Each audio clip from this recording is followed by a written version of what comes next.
This is a road rage, a takedown battle fought all over the city. Beat the takedown target before your car is totaled or you run out of time to receive a mark on your license.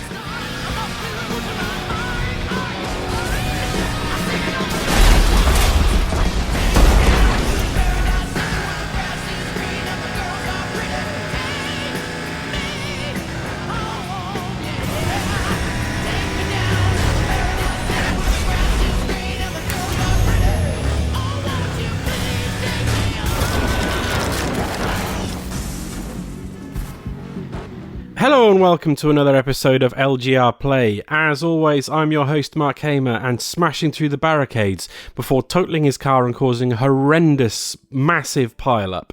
It's the other half of the Last Save Loaded podcast, Justin Smith. It's not a horrendous pile-up. I've done a 360 flat spin there. I pulled my e-brake as I flipped it, and I even managed to pull off a rodeo. What is all that? What are those line of burning cars behind it? For anyone that is already lost on what we're talking about, it is, of course, pulling stunts in Burnout Paradise. And the flat spin is performed by pulling the handbrake and turning your car just before you go off a super jump or a ramp or something.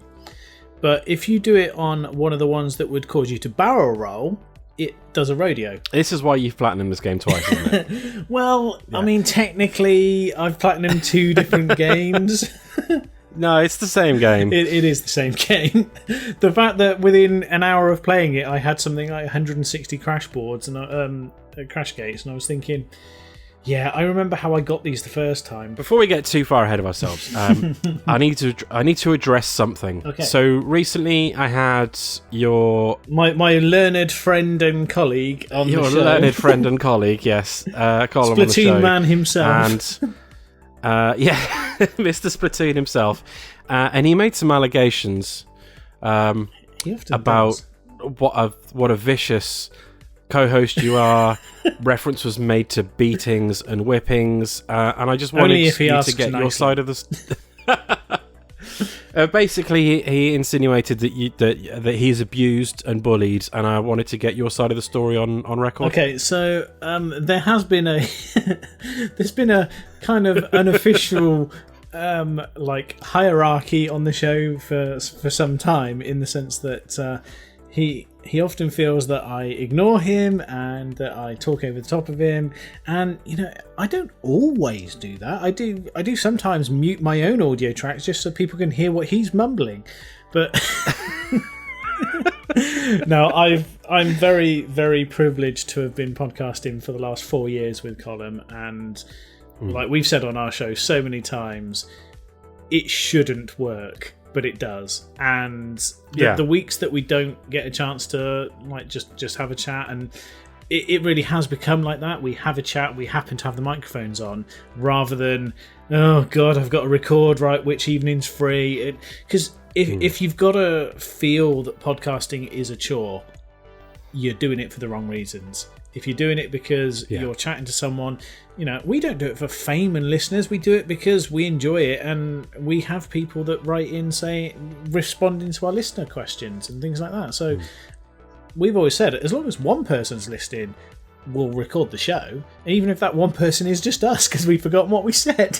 As we've already spoken about, I've got you on the show to talk about one of the best games of the last generation, and possibly the greatest arcade racer ever made that wasn't called Ridge Racer. Burnout Paradise, which you have platinumed on the last gen. I did the PS3 version and just recently the PS4 version, yes. The new Spinky Spanky remaster that came out. What can we say about this game that hasn't already been said? Better. Okay, so the by more interesting people. There are subtle differences. The remaster comes with all of the DLC that was, expansion packs, fun packs, all the stuff that you could have paid extra, including some cars that just break the game. Yeah. I mean, if you go driving around in what is effectively Ecto 1, you're not going to set any speed records. But the same with if you're doing it in I think they call it the P88. We like to think of it as the DeLorean, and you can press the button and make it fly. Now, it doesn't so much fly as just hover above the ground. But you'd expect the DeLorean to be smashed into a million pieces if it has contact with anything. That does happen in that game. I thought, oh, this car's really... Oh, I'm dead. No. This car's really... No, I'm dead again. I better pick a different car. And I can't remember what I did, but I always remember from the original one, when you do you've maxed out the things of doing all the super jumps, doing all the crash gates, they give you carbon versions of the cars. So if you do those before you start doing the actual races and getting your licenses up, you end up with what is effectively supercars driving against minis. You know, it is that type of speed differential. You'll finish a race and you'll go and make a cup of tea, come back, and then see the cars crossing the line on the screen. You're like, it can be that fast. Burnout Paradise, for anyone who doesn't know what it is, was the final Burnout game, final proper Burnout game. There was Burnout Crash that got released afterwards, and you remember the top-down Crash-only cartoony, which was actually I really liked. So the Burnout series were very well regarded, very well loved arcade racers from Criterion games before EA killed them. And Burnout Paradise was a bit of a departure from it, from the previous games. The previous games had all been set tracks. They were straight races, really, weren't they? Yeah, there were straight races, but there was also the ones where it was like traffic attacks. Because I recently downloaded Burnout Revenge. That was the first game racing style one that I was just getting really into, smashing people off the road and watching all the physics and everything. But Takedown was also the one that had the proper crash junctions, where you would drive towards the junction and you would be encouraged to hit a ramp at a certain angle, pick up a few targets in the air, and then land in the middle of a traffic junction and cause lots and lots of pile-up stuff. That was one of the modes that we enjoyed the most from the old Burnout games. We used to endless evenings playing past a controller on Crash mode on Burnout Revenge. Burnout Paradise doesn't really have that mode so much.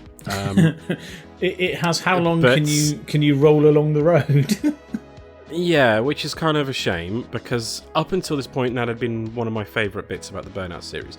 But everything else about the game is just perfect. I made a joking reference earlier to it being not as good as Ridge Racer, because Ridge Racer Type 4 was my entry into arcade racing, but Burnout Paradise is the best feeling arcade racer I've ever played. The tracks it's kind of weird. It's like they're not really designed tracks. It is a proper organic. It's a sandbox game that you can start a sector to sector race in. Any given set of traffic lights or crossroads, with the exception of about 4 or 5, I think. There is a event at every intersection, which will be, like I say, point-to-point races, or it might be last man standing, where everyone is against you, or you'll be you'll have to take down a certain number of cars within the time limit, or the burning routes. The burning routes. There's like specific ones for each vehicle to unlock a special version of that vehicle as well, which is usually just a modified paint job. One attribute higher in speed or in grip or something like that. The Burnout formula, the way that the cars handle, the crash mechanics or the takedown mechanics in the game have been imitated quite a lot by several of the games since then, including by former Burnout staff working for Ghost Games or various other EA subsidiaries on the Need for Speed games. Bugbear tried to do a similar thing when they made Ridge Racer Unbounded.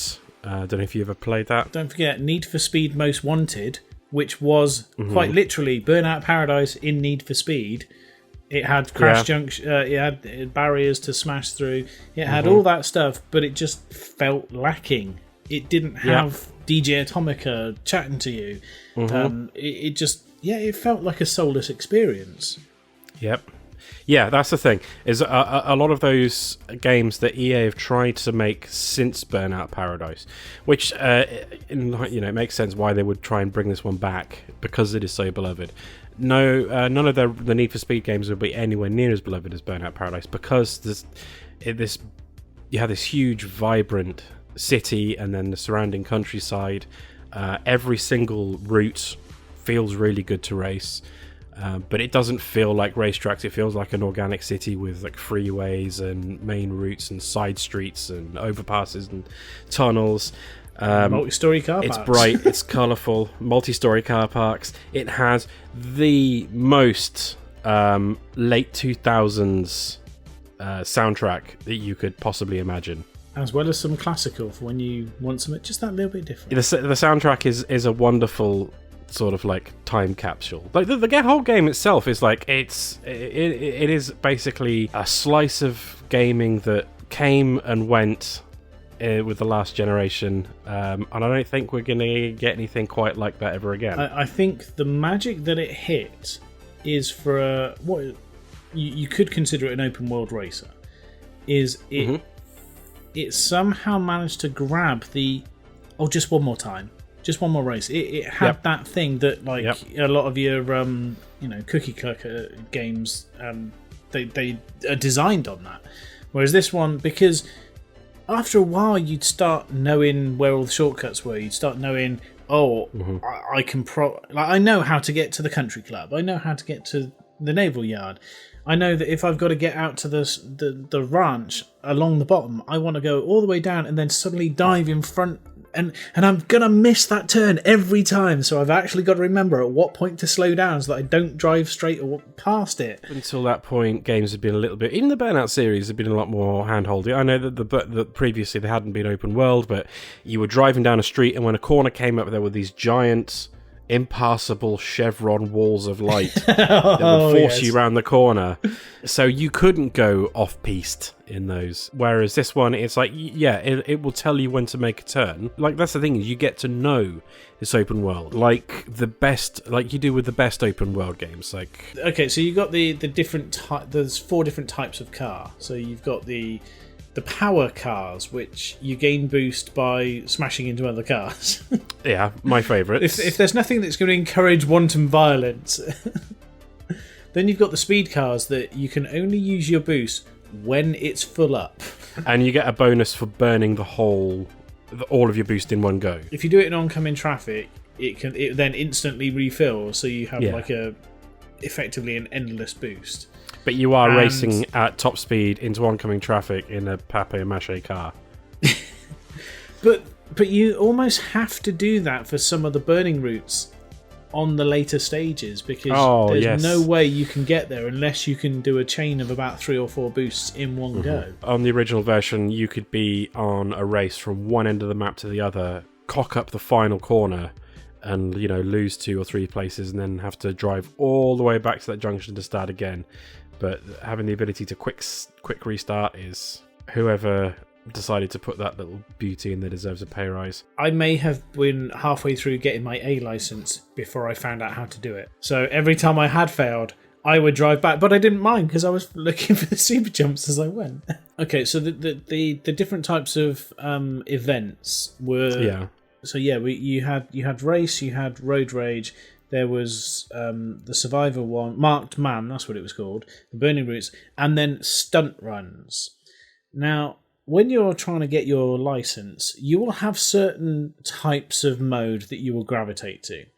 And generally speaking, that will be race and possibly Marked Man, unless you're in a pathetically lightweight car, which will crash and burn after 3 hits. You might do Last Man Standing if you're feeling confident or you've got a heavyweight car. And then you're probably always going to try and leave Stunt Run to the end. There were a couple of places that stunt runs would just be ridiculously easy. I think my second stunt run, I scored over 1 million points on. Mm-hmm. Because it gives you a multiplier every time you do something like do a big air or do a barrel roll or do a super jump. And there's one up by the wind farm that you just you can immediately jump down the mountainside and like land about 4 or 5 jumps on the way down, like steps. And if you flat spin as you're going off them, it racks up all the points. Yeah. And then as soon as you get down the bottom, because it adds your multiplier and it keeps it live while you're boosting, you just tap boost every now and then, and it keeps it topping up. And then you get down to the bottom where you've got the railway bridge. And there's something like 3 super jumps, and there's billboards and all sorts. And you can just drive up, smash through one, turn around, smash through the other, and go all the way down there and make it into town, all on the same run. You might have run out of the clock, but as long as you don't crash, that multiplier is still going. And I think I had something like a 21 times multiplier. And don't get me wrong, I've never done it since. No.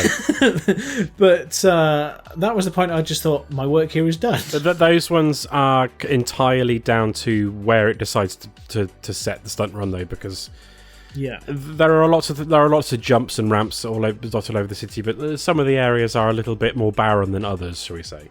And some of the cars is clearly easier to land a barrel roll than others. How long did it take you to get the No, bloody... we don't need to know. No, we do. Science. I don't know. I think all in all, right. I had on the remaster. It took me 3, maybe 4 play sessions to sit and do everything I needed to get the platinum. But that, in comparison, is knowing the roads. Knowing how to do stuff, and in a lot of cases, knowing how to do where all the super jumps are. I spent probably an hour looking for the last 2 smashboards, gates, and 1 super jump, and then I was randomly driving around, and suddenly, like, I had trophy after trophy just pop up because I stumbled upon it, and they were all in one little cluster. Yeah. So I was like, oh, I'll just knock all those off. Done. Thank you. The reason why we decided to talk about this game is it is possibly the best racing game that I can think of. Outside of Mario Kart and games like that, the best racing game that I can think of for a lapsed gamer. Because it's so easy to just jump in, do a few races, jump off, come back later, jump in, do a few events, jump off.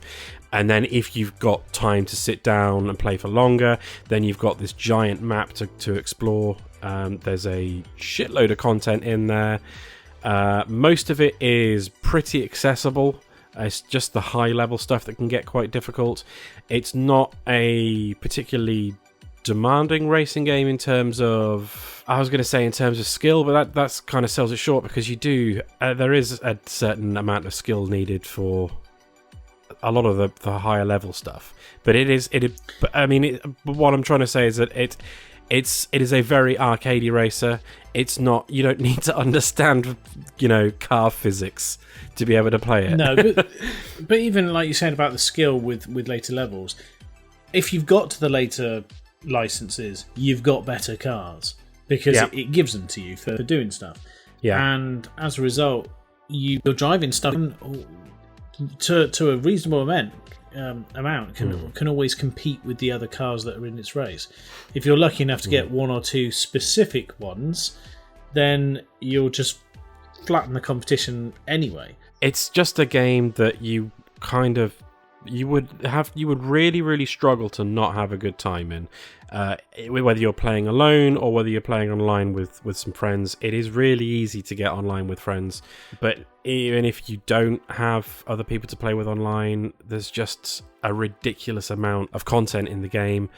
All of it is fun. If you've played any open world racing games from recent years, like The Crew or any of the Need for Speed games or anything like that, but you haven't played Burnout Paradise, you really need to pick it up because all of those games, none of those games would exist without Burnout Paradise, and all of those games pale in comparison to Burnout Paradise. Like, still to this day, I mean, the remastered version added in a couple of quality of life changes. It runs at 60 frames a second and runs at a higher resolution, up to 4K depending on what console you've got. But it is fundamentally the same game that came out in 2008, and it is a better game than the last Need for Speed game that came out and The Crew 2, which I am also currently playing.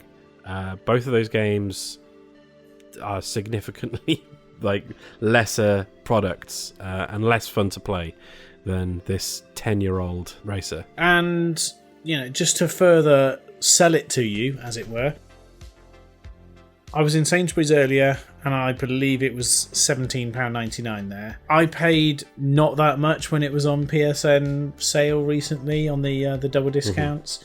You can get it for not very much money. People love it, and rightly so. I mean, it is regarded as one of the best racing games of the last generation. I'd say it's one of the best games of the last generation. I think you've said that. You definitely have said that repeatedly. And I will repeat it again. It is one of the best games of the last generation, and it's up there with Ridge Racer Type 4. Ridge Racer Type 4 and Burnout Paradise are my two favourite arcade racing games of all time. I don't think anything's going to topple them.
Thanks for joining me, Justin. No problem. Where can people find you online? Online, you will normally find me hanging out on Twitter with @Onya6 and also appearing on the airwaves on the Last Save Loaded podcast. Care in the community. Well, someone's got to look after him, haven't they? Well, that's it for this episode. If you enjoyed the video, then please do hit that like and subscribe button and leave us a comment with your thoughts on Burnout Paradise. As always, you can find us on Twitter @LapsGamer. You can listen to the Laps Gamer Radio podcast on iTunes, Podbean and Spotify.